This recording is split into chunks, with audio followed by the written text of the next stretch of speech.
There is no goodbye long enough to make them truly understand you. Not because you failed to explain, but because explanation was never the point. They weren't listening for truth, they were watching for signs. Signs that you were still emotionally available, still reacting, still within reach. Every time you tried to clarify, fix, or end things peacefully, you weren't closing the door. You were proving it was still open. Because as long as you respond, the connection continues. Not through love, but through your participation. The kind of goodbye that actually ends it is different. It's not louder, colder, or more dramatic. It simply removes what kept everything alive, your energy. The moment you stop needing to be understood, stop returning to explain, stop offering emotional reactions, something shifts. Not in them, but in the structure itself. What unsettles them isn't losing you as a person. It's losing access to you as a source.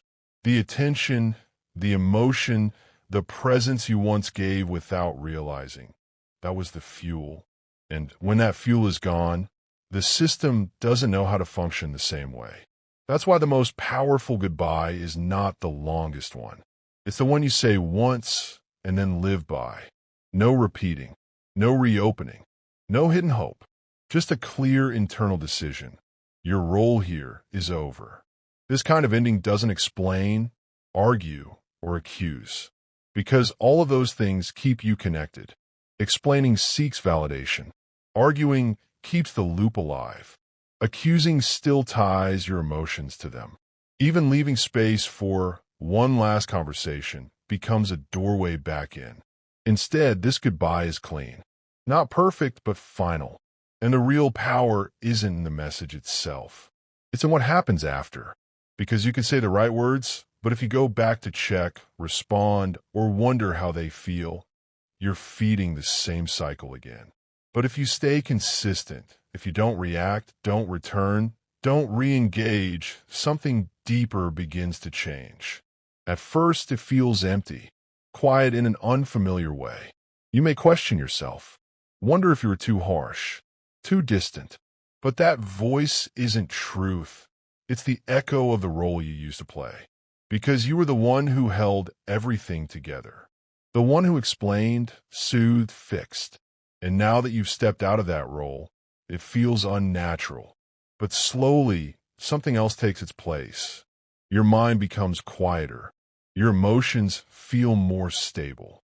You're no longer pulled into constant analysis, waiting, or reacting. You begin to feel something you may not have felt in a long time, space. And on the other side, without your reactions, the old patterns stop working.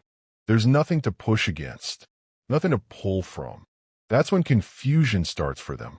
Not clarity, not growth, just a loss of control over something that used to be predictable. They may come back, not out of change, but out of instinct, testing if the door is still open, if you still respond. And this is where everything is decided. Because if you respond, even once, the system reactivates. But if you don't, each attempt fades faster than the last. Not because you did anything to them, but because you stopped giving what sustained the cycle. And that's the truth most people miss. This kind of goodbye isn't about making them understand. It's about no longer needing them to. You don't leave to prove a point. You leave because you recognize that staying required you to abandon yourself. And when you finally stop participating, stop reacting, stop carrying what was never yours to carry, something profound happens. You don't just lose them. You return to yourself.